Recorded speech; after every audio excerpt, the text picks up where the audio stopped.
22 ఇందిరా మహిళా శక్తి భవనాల శంకుస్థాపన మహోత్సవం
ఇందిరా మహిళా శక్తి తెలంగాణ 22 జిల్లాల్లో రూపుదిద్దుకు ఎలా ఉపయుక్తంగా ఉంటాయో మన కళ్ళ ముందు ఆవిష్కరించబడుతున్న దృశ్యాలు చూడండి.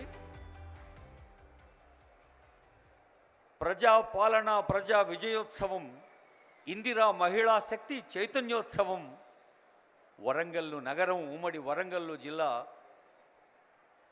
పరుగులు తీస్తున్న ప్రగతి ఉత్సవం.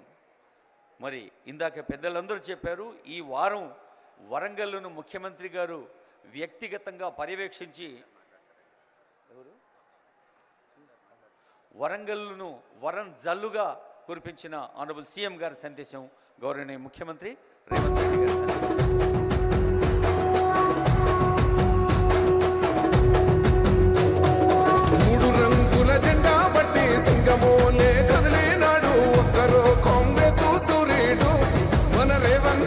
నిగ్గదీసి అడిగే మునగాడు వీడు భూమి నవానైతాడు బీద సాదల ధైర్యం వీడు దొంగ దొరల భరతం పడతాడు మన రేవంతన్న పేద ఇంటికి పండుగ తెస్తాడు సోనియమ్మ దివెనతోని రాహులన్న సైనికుడయ్యి పెద్ద కొడుకై యుద్ధం చెయ్య సిద్ధమాయే రేవంతన్న మూడు రంగుల జెండా పట్టి సింగమోలే కదిలినాడు ఒక్కరో నిగ్గదీసి అడిగే మునగాడు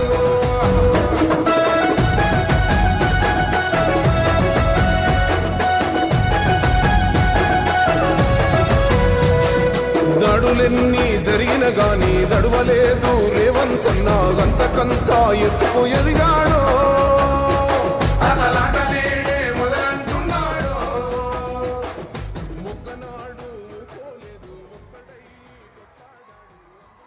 జై ఇందిరమ్మ. గట్టిగా ఈరోజు శ్రీమతి ఇందిరాగాంధీ గారి జయంతి, వారిని ఒక్కసారి గట్టిగా మనం అందరం స్మరించుకుందాం. జై ఇందిరమ్మ. మిత్రులారా, ఈరోజు ఇందిరమ్మ 107వ జయంతి. ఇందిరమ్మ అంటే ప్రపంచ దేశాలకు ఒక ఉక్కు మహిళ. కాంగ్రెస్ పార్టీ అధ్యక్షురాలుగా, ఈ దేశ ప్రధానమంత్రిగా వారు చివరి శ్వాస వదిలినప్పుడు తెలంగాణ ప్రాంతం మెదకు పార్లమెంటు నియోజకవర్గానికి ప్రాతినిధ్యం వహిస్తూ ఆఖరి శ్వాస వారు వదిలి ఈ గడ్డ మీద సూర్యచంద్రులు ఉన్నంతకాలం శ్రీమతి ఇందిరమ్మ పేరు మీద పేద ప్రజలకు, ముఖ్యంగా మా ఆడబిడ్డలకు, మా మహిళా సోదరీమణులకు సంక్షేమ అభివృద్ధి పథకాలను అందించాలని ఇందిరమ్మ రాజ్యాన్ని ఏర్పాటు చేసి ఇందిరమ్మ రాజ్యంలో ఆడబిడ్డల్ని కోటీశ్వరులను చెయ్యాలని ఈరోజు మన ప్రభుత్వం కంకణ బద్దులై ఈ వరంగల్ గడ్డ మీద కార్యక్రమాలను తీసుకోవడం జరిగింది. ఈ కార్యక్రమంలో నాతో పాటు ఉప ముఖ్యమంత్రి వర్యులు బట్టి విక్రమార్క గారు, మంత్రివర్గ సహచరులందరూ, పార్లమెంట్ సభ్యులు, శాసనమండలి సభ్యులు, శాసనసభ్యులు, ప్రభుత్వ సలహాదారులు, ఉన్నతాధికారులు, పార్టీ నాయకులు, పిసిసి అధ్యక్షులు, ప్రాణ సమానులైన 33 జిల్లాల నుంచి తరలి వచ్చిన మా ఆడబిడ్డలందరికీ కూడా హృదయపూర్వకంగా నేను నమస్కారాలు తెలియజేస్తున్నా. ఈ కార్యక్రమం మా ఆడబిడ్డలకే అంకితం. ఎందుకంటే ఈనాడు నేను తెలంగాణ రాష్ట్ర ముఖ్యమంత్రిగా అయినా, నేను ఆనాడు కాంగ్రెస్ పార్టీ తెలంగాణ శాఖకు అధ్యక్షుడిని అయినా, ఆడబిడ్డల ఆశీర్వాదంతోనే, సోనియమ్మ ఇచ్చిన అవకాశంతో కాంగ్రెస్ పార్టీ అధ్యక్షుడు అవ్వడమే కాదు, వీడికి తరలి వచ్చిన వేలాది మంది ఆడబిడ్డలు గ్రామ గ్రామాన, తండాలలో, గూడాలలో, మారుమూల పల్లెల్లో ఇందిరమ్మ రాజ్యం రావాలి, మీ రేవంత్ అన్న ఈ తెలంగాణ రాష్ట్రానికి ముఖ్యమంత్రి అవ్వాలని మనసు నిండుగా ఆదరించి ఆహ్వానించి మీ భుజాల మీద మోసిండ్రు. కాబట్టి ఈరోజు ఈ వేదిక మీద ఉన్న పెద్దలందరూ నాతో సహా ఈరోజు వివిధ బాధ్యతలను నిర్వహిస్తున్నాం. మరి వివిధ బాధ్యతలను నిర్వహిస్తున్న మేము మీ ఆశీర్వాదంతో అవకాశం వస్తే మీకు కృతజ్ఞత తెలుపుకునే బాధ్యత, ఆడబిడ్డలకు అన్ని అవకాశాలు అందించాల్సిన బాధ్యత ఈరోజు మా పార్టీ మీద, మా ప్రభుత్వం మీద ఉన్నది.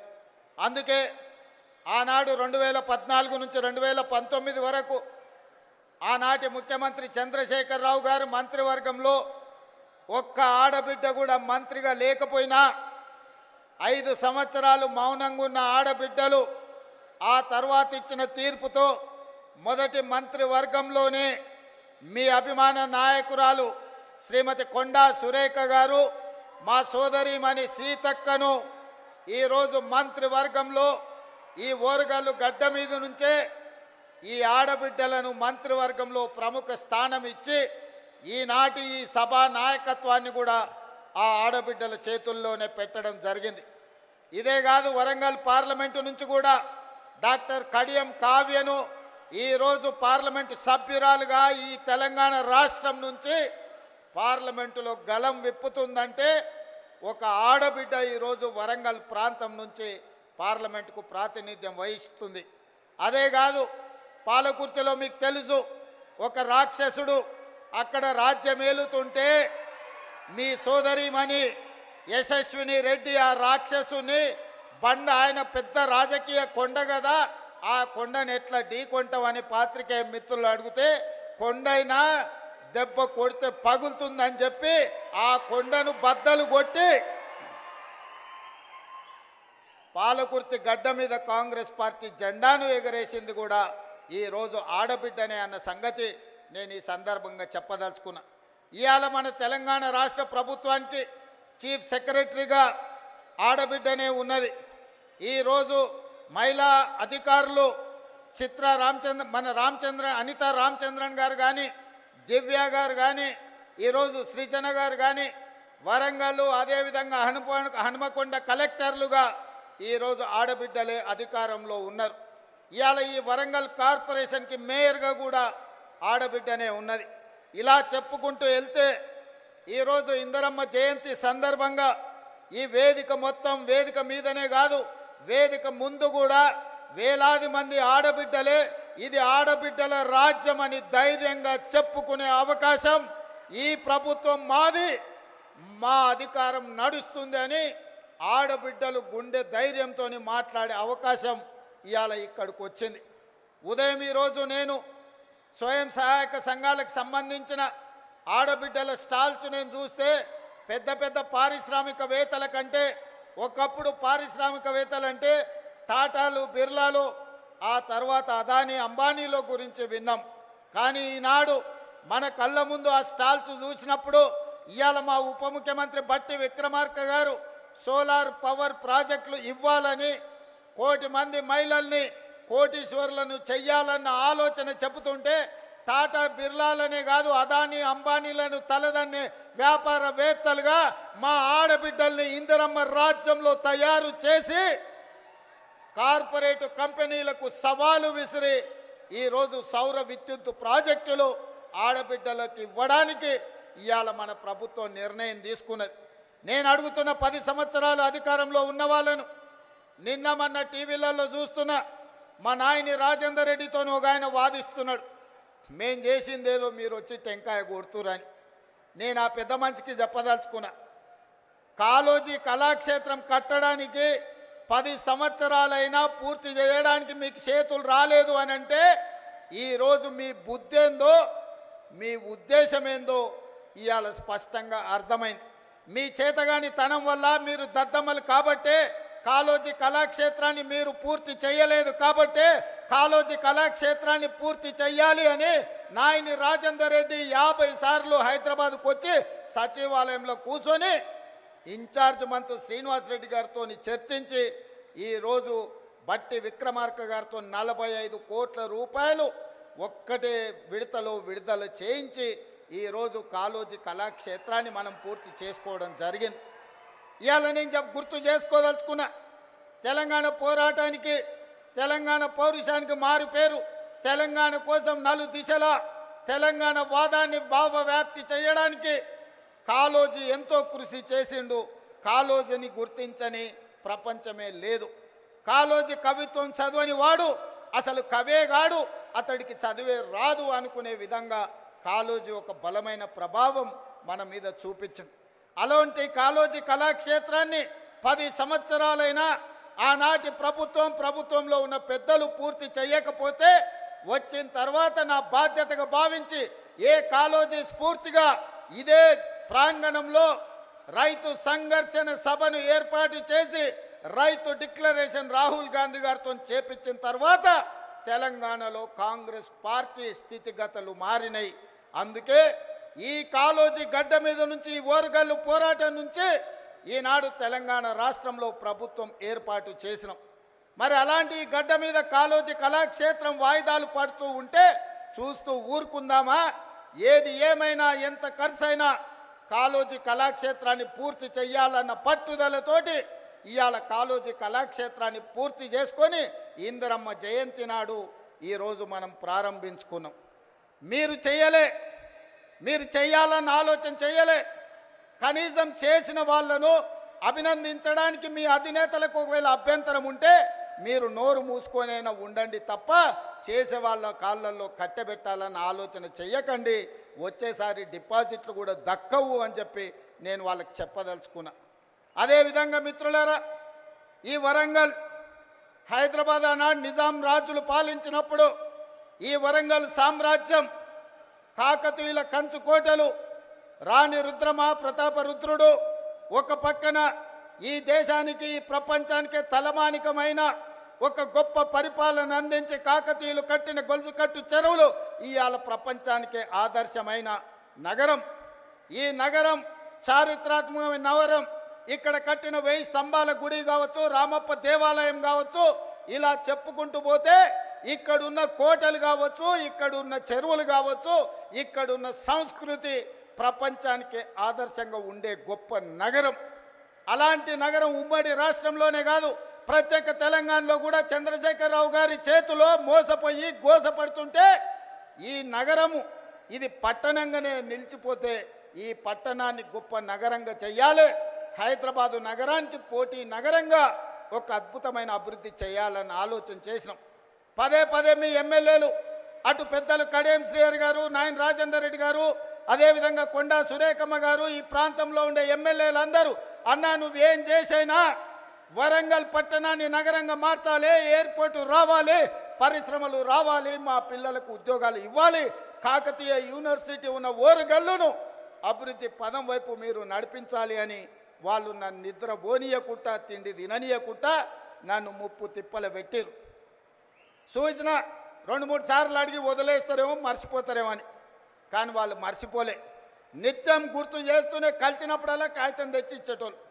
ఇక ఈ సమస్యకు పరిష్కారం ఈ పనులు చేయాల్సిందే అని నిర్ణయించి మీ ఇన్ఛార్జ్ మినిస్టర్ పొంగులేటి శ్రీనివాసరెడ్డి గారు చెప్పిన మీరు పోయి వరంగల్లో ఉండండి, మాస్టర్ ప్లాన్ను మీరు మొత్తం అనుమతించండి, ఔటర్ రింగ్ రోడ్డును ఏర్పాటు చేయడానికి అంచనాలు వేయండి, ఏర్పాటు కోసం భూములు సేకరించండి, వరంగల్లో అండర్ గ్రౌండ్ డ్రైనేజ్ను పూర్తి చేయండి, ఎన్ని పనులు చేయాలనో ఈ వరంగల్ పట్టణాన్ని నగరంగా మార్చాలి, హైదరాబాద్తో పోటీ పడాలి, ప్రపంచం దృష్టిలో ఇదొక చారిత్రాత్మకమైన నగరంగా తీర్చిదిద్దాలి అని పొంగులేటి శ్రీనివాసరెడ్డి గారికి ఆదేశాలు ఇస్తే వారు నిద్రపోకుండా రోజుల కొద్ది ఇక్కడ కూర్చొని అధికారులతోని సమీక్షలు చేసి ఇందులో విధానపరమైన నిర్ణయాలు మాత్రమే నేను మా మిత్రుడు బట్టి విక్రమార్క గారు తీసుకున్నాం.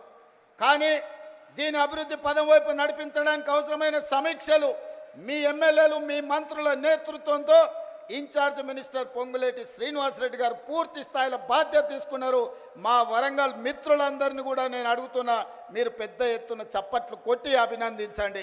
ఎందుకంటే మీకోసం ఖమ్మం జిల్లా మీద కూడా దృష్టి పెట్టకుండా వరంగల్ జిల్లా మీద దృష్టి పెట్టి వరంగల్లో పనులు చెయ్యాలి అని కడియం శ్రీహరి గారు కలిసినప్పుడు వారు మాకు ముందు నుంచి చాలా సన్నిహితులు, మీకు తెలుసు. వారి పట్ల నాకున్న గౌరవం కూడా మీకు తెలుసు. వారు నాకు గుర్తు చేసి ఇవన్నీ చేయడం ద్వారా శాశ్వతంగా ప్రజల గుండెల్లో మనం నిలిచిపోతాం. మీ బాధ్యత, నీకు చిన్న వయసులో గొప్ప అవకాశం వచ్చింది, ఆనాడు మాకు అవకాశం వచ్చినా మేము చేయలేకపోయినాం, ఈనాడు మీరు చెయ్యి, మేము అండగా నిలబడతామని కడియం శ్రీహరి గారు నాతో 10 సార్లు మాట్లాడి ఇవాళ 5,500 కోట్లు, దాదాపుగా 6,000 కోట్ల రూపాయలు ఈ వరంగల్ నగరానికి ఇవాళ రాష్ట్ర ప్రభుత్వం మంజూరు చేసిందంటే వాళ్ళందరూ తీవ్రమైన కృషి వల్ల ఈరోజు మీకు దాదాపుగా 6,000 కోట్ల రూపాయలు వచ్చినాయి. అందుకే మిత్రులారా, ఈ వరంగల్ జిల్లా ప్రజలకు, ఈ ఉత్తర తెలంగాణ ప్రజలకు నేను ఒక్క మాట చెప్పదలుచుకున్నా. ఇది 2 శాసనసభ నియోజకవర్గాలకు సంబంధించిన అభివృద్ధి కాదు, మొత్తం ఉత్తర తెలంగాణకు సంబంధించిన ఆదిలాబాద్ కావచ్చు, ఖమ్మం కావచ్చు, కరీంనగర్ కావచ్చు, లేకపోతే వరంగల్ కావచ్చు, సగం నల్గొండ కావచ్చు. ఈ వరంగల్ ప్రాంతమే అత్యంత దగ్గరి ప్రాంతం. ఈడ జాతీయ స్థాయి ఎయిర్పోర్టు రావడం, జాతీయ స్థాయి పరిశ్రమలు రావడం, ఈ నగరంలో అండర్ గ్రౌండ్ డ్రైనేజ్ రావడం, కాకతీయ యూనివర్సిటీని అభివృద్ధి పదం వైపు నడిపిస్తే సగం తెలంగాణ అభివృద్ధి జరిగినట్టే. ఈ వరంగల్ అభివృద్ధి అనేది సగం తెలంగాణకు అభివృద్ధి చేసినట్టే అని భావించి ఈనాడు మా ప్రభుత్వం ఈ బాధ్యత తీసుకున్నది. ఇది పూర్తి చేసే వరకు నేను నిద్రపోను, మా అధికారులను మా మంత్రులను నిద్రపోనియనని మీకు నేను మాట ఇస్తున్నా. ఎందుకంటే నేను నిన్న మన మహారాష్ట్ర ఎన్నికల్లో పోయినా, ఎన్నికల్లో ఎక్కడ పోయినా ఎయిర్పోర్ట్లు ఉన్నాయి. నేను ముంబై పూణేనే అనుకున్నా, కానీ సోలాపూర్ పోయినా, నాందేడ్ పోయినా, ఎక్కడికి పోయినా ప్రతి 100-150 కిలోమీటర్లకు బస్సు డిపోలు ఉన్నట్టు మహారాష్ట్రలో ఎయిర్పోర్టులు ఉన్నాయి. మన పక్కలో ఉన్న ఆంధ్రప్రదేశ్లో విజయవాడలో ఉంది, అదేవిధంగా తిరుపతిలో ఉంది, కర్నూలులో ఉంది, కడపలో ఉంది, అదేవిధంగా విశాఖపట్నంలో ఉంది, రాజమండ్రిలో ఉంది, ఆంధ్రప్రదేశ్లో కూడా ఎన్నో ఎయిర్పోర్టులు ఉన్నాయి. ఈ రకంగా ఏ రాష్ట్రం తీసుకున్నా 5, 6, 10 ఎయిర్పోర్టులు ఉంటే తెలంగాణ రాష్ట్రంలో ఒకే ఒక్క ఎయిర్పోర్టు, అది హైదరాబాదు నగరంలో ఉంది. అందుకే నేను అడుగుతున్నా, ఈ వేదిక మీద నుంచి కేంద్ర ప్రభుత్వాన్ని, ఇక్కడికి వచ్చిన మా తెలంగాణ ప్రజల్ని, మనకెందుకు ఉండకూడదు? హైదరాబాదే కాదు, వరంగల్లో, కొత్తగూడెంలో, అదేవిధంగా రామగుండంలో, ఆదిలాబాద్లో మనం కూడా 4 ఎయిర్పోర్ట్లు కట్టుకొని ప్రపంచంతో పోటీ పడి పెట్టుబడులు తెచ్చి పరిశ్రమలను ముందుకు తీసుకెళ్ళి ఈ తెలంగాణను అభివృద్ధి పదం వైపు నడిపించే బాధ్యత ఇందిరమ్మ రాజ్యంలో ప్రజా ప్రభుత్వం తీసుకుంటుందని చెప్పి నేను ఈ సందర్భంగా చెప్పదలుచుకున్నా. ఎవరైనా ఈ అభివృద్ధిలో కాళ్ళలో కట్టెబెట్టాలి, మేము చేయలేదు కాబట్టి వీళ్ళు కూడా చెయ్యొద్దు అని కుట్రలు కుతంత్రాలు చేస్తే వాళ్ళు ఊచలు లెక్క పెట్టాల్సి వస్తుందని చెప్పి నేను ఈ వేదిక మీద నుంచి స్పష్టంగా చెప్పదలుచుకున్నా. మీరు కుట్రలు చేయొచ్చు, మీరు కుతంత్రాలు చేయొచ్చు, అక్రమంగా సంపాదించిన సంపద పెట్టి కిరాయి మనుషులను దేవచ్చు. ఏమి చేసినా ఓ రోజు వెనుకో ఓ రోజు ముందో మీరు పన్నుతున్న కుట్రల్ని గుర్తిస్తాం, అందరిని బొక్కలో పెడతాం, ఊచలు లెక్క పెట్టిస్తా అని చెప్పి నేను ఈ వేదిక మీద నుంచి స్పష్టంగా చెప్పదలుచుకున్నా. ఇవాళ ఒకడొకడు మాట్లాడుతున్నాడు. ఒక ఆయన పెద్ద మనిషి మన వచ్చి అన్నాడు, 10 నెలలనే తెలంగాణ ప్రజలు ఏం కోల్పోయారో వాళ్ళకి తెలిసిందని. ఏం కోల్పోయినరా? మా ఆడబిడ్డలకి ఇవాళ స్వేచ్ఛ వచ్చింది 10 ఏళ్ళ తర్వాత. సంఘాలలో ముందుకు వచ్చిండ్రు. మేము ఇవాళ ఆడబిడ్డల్ని కోటీశ్వరులను చేయాలనుకున్నాం. దాదాపుగా ఈ సంవత్సరంలో 34,000 కోట్ల రూపాయలు సంఘాలకు సహకారం అందించాలని ఇవాళ మేము అనుకున్నాం. ఆడబిడ్డలకు అదాని అంబానీలకే పరిమితమైన సోలార్ పవర్ ప్రాజెక్టులు ఇవాళ మా ఆడబిడ్డలకు మహిళా సంఘాలకు ఇచ్చి వాళ్ళని పారిశ్రామికవేత్తలను చేసి కోటీశ్వరులను చేయాలనుకున్నాం. ఇవాళ ఇదే కాదు, మా ఆడబిడ్డలు అమ్మగారింటికి పోవాలన్నా, దైవ దర్శనానికి పోవాలన్నా ఇంటి ఆయనని అడిగితే దసరా కడితే దీపావళి అనేటోడు, దీపావళి కడితే సంక్రాంతి అనేటోడు, సంక్రాంతికి అంటే ఉగాది అనేటోడు, ఉగాదికి అడిగితే ఈ సంవత్సరం ఎందుకులే అనేటోడు. కానీ ఇవాళ ఈడ వేలాది మంది మా ఆడబిడ్డలు వచ్చారు. అక్క ఎవరైనా బస్సు ఎక్కితే ఒక్క పైస ఎవరైనా అడుగుతుర్రా? ఇవాళ ఈ తెలంగాణ రాష్ట్రంలో 1,10,00,000 మంది ఆడబిడ్డలు 3,700 కోట్ల రూపాయలు 11 నెలల మా పొన్నం ప్రభాకర్ గారి మంత్రివర్గంలో ఆడబిడ్డలకు ఉచిత బస్సు ప్రయాణానికి ఖర్చు పెట్టి ఈరోజు మా ఆడబిడ్డలు స్వేచ్ఛగా ఇంటైన పనికి వచ్చే లోపు అమ్మగారింటికి పోయి అమ్మని చూసి వెనక్కి వచ్చేటంత వెసులుబాటు ఈరోజు మన ప్రభుత్వంలో వచ్చింది. ఇవాళ అట్లా అదే కాదు, రూపాయి కూడబెడితే మోడీ వచ్చి ఎత్తుకపోతున్నాడు. 12 నూరులు సిలిండర్ అయింది.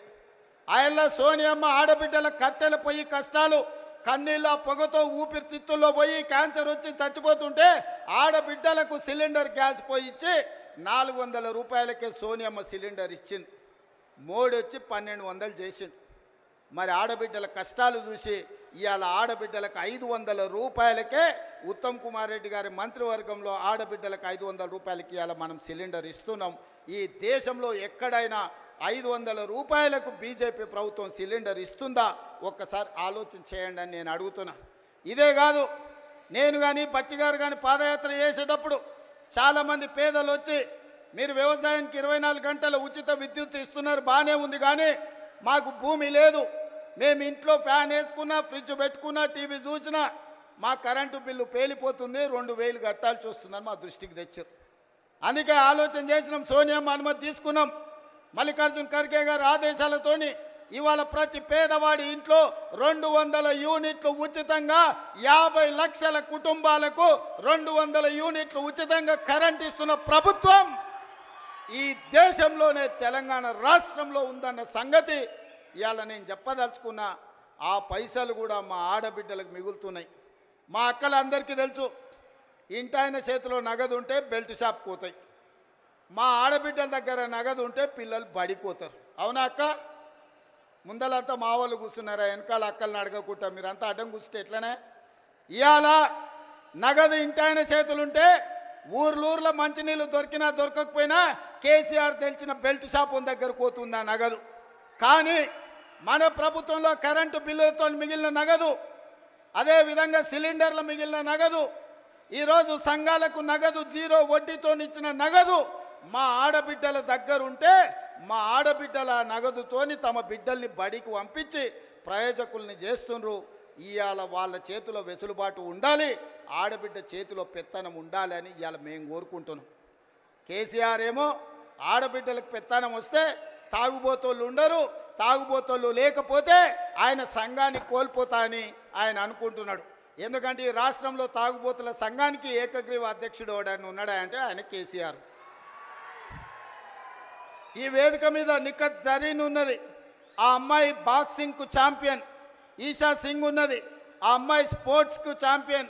అదేవిధంగా దీప్తి అని వరంగల్ నుంచి పారామెడికల్లో కాంస్య పథకం తెస్తే ఈరోజు ప్రభుత్వ ఉద్యోగం ఇచ్చినాం.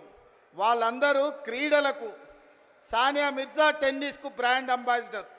ఇట్లా చెప్పుకుంటూ పోతే ఒక్కొక్కరు ఒక బ్రాండ్కు అంబాసిడర్లు.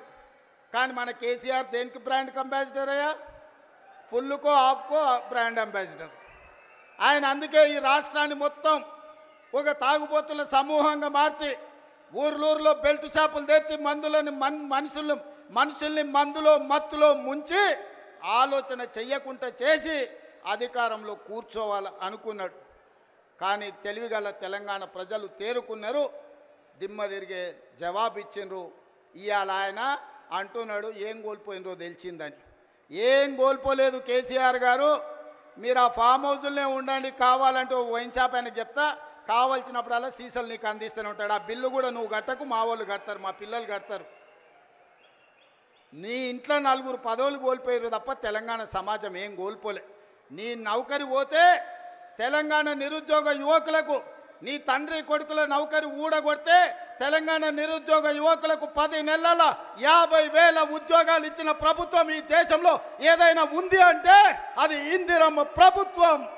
ఆ ఇందిరమ్మ ప్రభుత్వంలో 50,000 ప్రభుత్వ ఉద్యోగాలు ఇచ్చిన ఘనత నా మంత్రివర్గ సహచరులదని నేను ఈ వేదిక మీద నుంచి గర్వంగా నేను చెప్పదలుచుకున్నా. అదేవిధంగా ఇవాళ నీ కొడుకు నీది నౌకరి ఊడగొడితే ఇవాళ 23 లక్షల రైతు కుటుంబాలకు 25 రోజుల్లో మా భట్టి గారి చేతుల మీద 18,000 కోట్ల రూపాయల రైతు రుణమాఫీ చేసిన రాష్ట్రం ఈ దేశంలో ఉందంటే అది నా తెలంగాణ, నా ప్రభుత్వం, నా సహచర మంత్రివర్గ సభ్యుల సహకారంతో రైతులకు ఈరోజు 18,000 కోట్ల రూపాయల రుణమాఫీ చేసినాం. ఇంకా కొంతమందికి రావాలి, నాకు తెలుసు. అక్కడక్కడ ఇంకా కొంతమందికి తప్పులతోనో ఖాతాల నెంబర్లు సరిగ్గా లేకనో చిన్న చిన్న కారణాల చేత ఇంకా కొంచెం బకాయి ఉంది.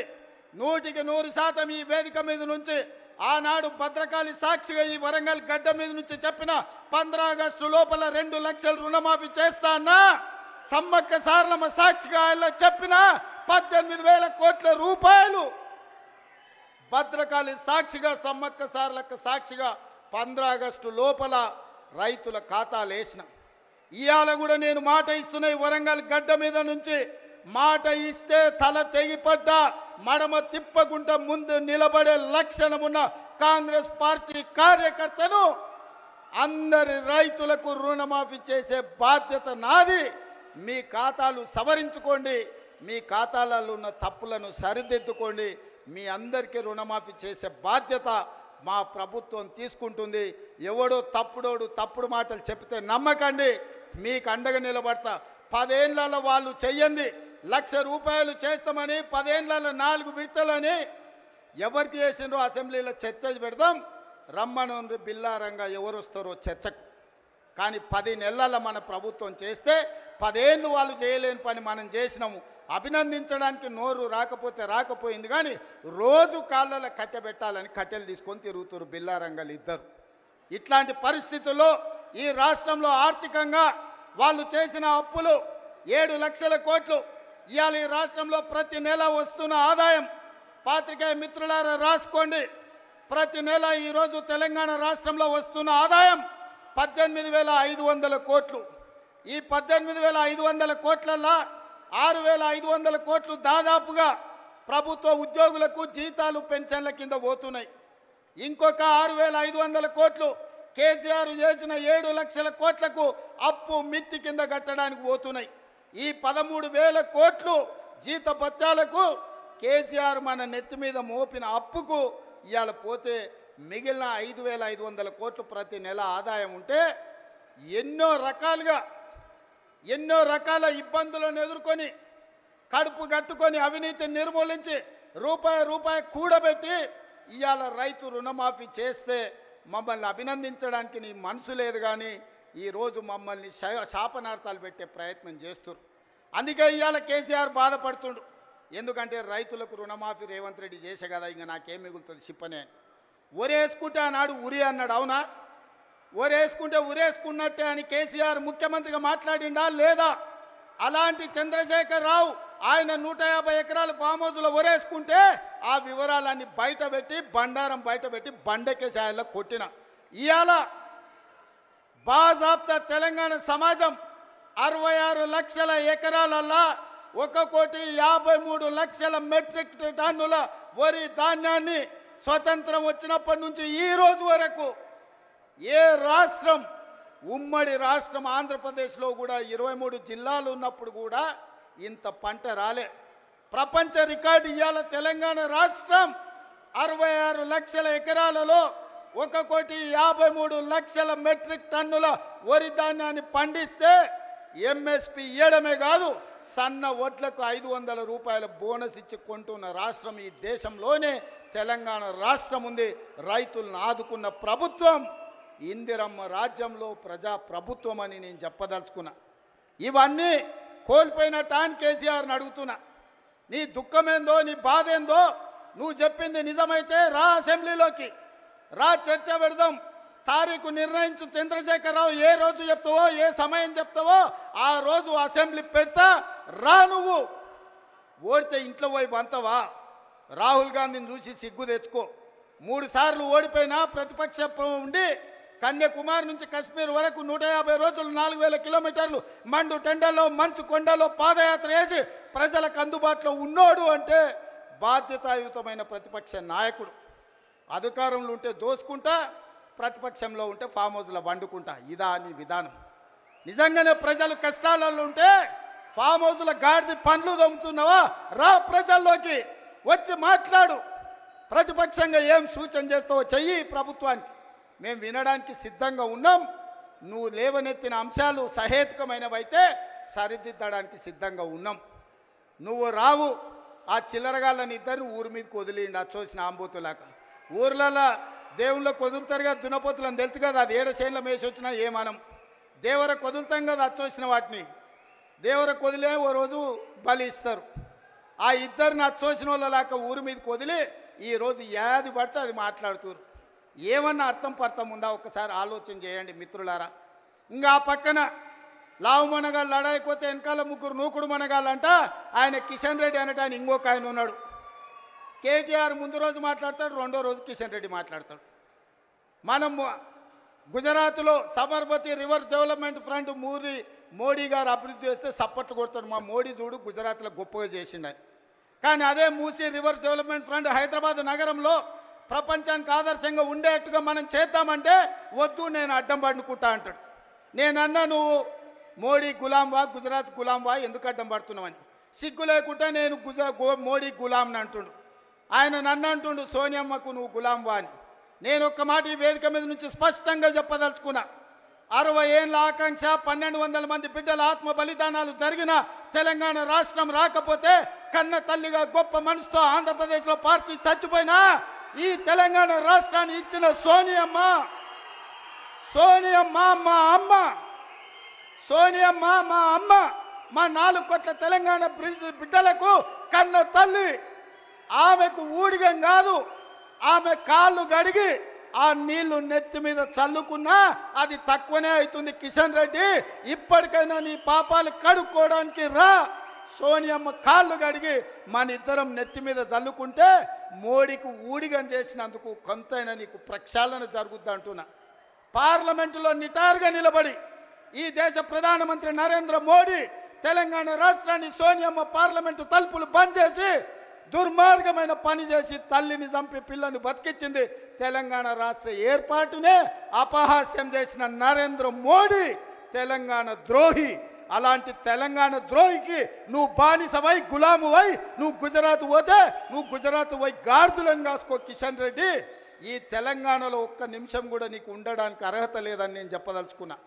ఇన్ని రోజులు నువ్వు అంటే గౌరవ మర్యాద ఉండే, అందుకే మాట్లాడేటప్పుడు ఆచితూచి మాట్లాడేటోని కిషన్ రెడ్డి గురించి. కానీ కిషన్ రెడ్డి మీద ఉన్న గౌరవం నాకు 100% పోయింది. తెలంగాణ రాష్ట్ర ఏర్పాటునే వ్యతిరేకించి తెలంగాణ రాష్ట్ర పౌరుషాన్ని అవమానించిన నరేంద్ర మోడీకి నువ్వు గులాంగా మారినవంటే నువ్వు తెలంగాణ బతకడానికి అర్హత కోల్పోయినావు. కిషన్ రెడ్డి, తట్టపెట్ట జరుదుకొని నడువు గుజరాత్కు, నువ్వు ఆన్ని పోయి గులాంగిరి చేసుకో. నేను మళ్ళొక్కసారి చెప్పదలుచుకున్నా, సోనియమ్మ కనికరం వల్ల, సోనియమ్మ త్యాగం వల్ల 60 సంవత్సరాల మా తెలంగాణ రాష్ట్ర స్వప్నం నిజమైంది. ఇవాళ సోనియమ్మకి ఎంత చేసినా తక్కువే. ఆ సోనియమ్మ కాళ్ళు గడిగి నెత్తి మీద చల్లుకోవడానికి మేమందరం సిద్ధంగా ఉన్నాం. ఇది అవమానంగా కాదు, ఆత్మ గౌరవంగా మేము భావిస్తున్నాం. కిషన్ రెడ్డి, ఆ తల్లే లేకపోతే ఈ తెలంగాణ రాష్ట్రమే లేదు. ఈ తెలంగాణ రాష్ట్రంలో ఆత్మ గౌరవంతో ఇంత వేలాది మంది మనం సభ జరుపుకునేటోళ్ళం కాదు. కిషన్ రెడ్డి, ఇప్పటికైనా తెలుసుకో. ఉద్యోగం మోడీ ఇచ్చిండు అనుకుంటున్నామేం, నీకు ఉద్యోగం ఇచ్చింది సికింద్రాబాద్ ప్రజలు. నీ ప్రజలకు కృతజ్ఞతగా ఉండు, నీ ప్రాంతానికి కృతజ్ఞతగా ఉండు. నీ ప్రాంత ఆత్మగౌరవాన్ని కాపాడలేనోడు ఇవాళ కాలేజీ ఉండుంటే ఈ కిషన్ రెడ్డిని, కేసీఆర్ను పొలిమేరలు దారి వరకు ధర్మమని చెప్పుండేవాడు. మనవాడే ద్రోహం చేస్తే పాతరేయండి, పక్కవాడు వస్తే పొలిమేర్లు దాటించండి అని. ఇవాళ మిమ్మల్ని పాతరేసినా కూడా తప్పు లేదు, కాలోజీ స్ఫూర్తిగా. చివరగా జయశంకర్ గారు 10 ఏళ్ళు కేసీఆర్కు సిద్ధాంతకర్తగా జయశంకర్ సార్ పేరు చెప్పుకున్నాడు. చివరికి ఆయన సొంత ఊరు అక్కంపేటను కూడా రెవెన్యూ విలేజ్గా చెయ్యలే. మెయిన్ ఇందిరమ్మ రాజ్యం ప్రజాప్రభుత్వం ఏర్పడ్డాక జీవో ఇచ్చి జయశంకర్ గారి ఊరిని రెవెన్యూ విలేజ్గా మార్చి జయశంకర్ గారి ఆత్మగౌరవాన్ని నిలబెట్టడానికి ప్రయత్నం చేసింది మా ప్రభుత్వం. ఇదా తెలంగాణ కోల్పోయింది? చంద్రశేఖరరావు, నేను నిన్ను అడుగుతున్నా, ఆడబిడ్డలకు ఉచిత బస్సు ఇస్తే తెలంగాణ కోల్పోయిందా? ఆర్టీసీ డ్రైవర్లతో ఇందిరా పార్క్ దగ్గర ధర్నా చేపిస్తావా? నీ కొడుకు ఆవారగాన్ని ఆడికి పంపించి వాడు కాకింగ్ చేసుకుంటాడు. వాడు రామారావా నాకు అర్థం కాలే. కాకింగ్ చేసుకొని ఆటోలో తిరుగుతా ఆయన ఆటో రాముడు అయిపోతాడంట. కొంచెమన్నా సిగ్గుండాలనే తెలంగాణ సమాజం ఏమనుకుంటుందని. ఇంత సిగ్గుసేరని తప్పిపోతారా 10 నెలలకే? ఇట్లాంటి నేను ఎవరిని చూడలే. ఇవాళ అందుకే ఈ వేదిక మీద నుంచి మీరిచ్చిన ప్రభుత్వం ప్రజాప్రభుత్వం ఇందిరమ్మ రాజ్యంలో పేదల సంక్షేమం కోసం పనిచేస్తున్నాం. ఏ గడ్డ మీద నుంచి పోరాటం మొదలుపెట్టినామో అదే గడ్డ మీద సంవత్సరం పూర్తి చేసుకున్న సందర్భంగా ఈ వరంగల్ పట్టణాన్ని నగరంగా మార్చి హైదరాబాద్తో పోటీ పడే విధంగా అభివృద్ధి చేయాలన్న ఆలోచనతోటి ఇవాళ మీకు నిధులను ఇవ్వడమే కాదు, మీ గడ్డ మీదనే మొట్టమొదటి ఉత్సవం జరుపుకున్నాం. ఈ ఉత్సవానికి వచ్చిన వాళ్ళే కాదు, తెలంగాణ నలుమూలలు ఉన్నోళ్ళందరినీ కూడా ఆశీర్వదించండి. ఇంకా 4 సంవత్సరాలు కడుపు కట్టుకొని రోజుకు 18 గంటలు, ఒక్క గంట, ఒక్క నిమిషం కూడా సెలవు తీసుకోకుండా మీకోసం పనిచేస్తా. ఆఖరి శ్వాస వరకు, చివరి రక్త పొట్టు వరకు ఈ 4 కోట్ల తెలంగాణ బిడ్డల కోసమే నేను అంకితమై కేసీఆర్ అనే మొక్కను మళ్ళీ మొలవని అని తెలంగాణ రాష్ట్రంలో రాసి పెట్టుకోండి. చెప్పిన నాడు ఓడిస్తాని, ఓడించిన పార్లమెంటులో గుండు 0 అని చెప్పిన గుండు 0 తెచ్చిన. ఇవాళ నీ పార్టీని మళ్ళీ మొలకెత్తని ఇయ్యనని ఈ వరంగల్ గడ్డ మీద నుంచే చెప్తున్న కేసీఆర్, కాసుకో, చూద్దాం ఏందో మా కార్యకర్తల పౌరుషమో, నీ తాగుబోతు విధానాలు, కుట్రలు, కుతంత్రాలు తేల్చుకుందాం. నువ్వు అనుకుంటున్నావేమో మౌనంగా ఫామ్ హౌస్లో వండుకుంటే నీ సంగతి నాకు తెలియదని.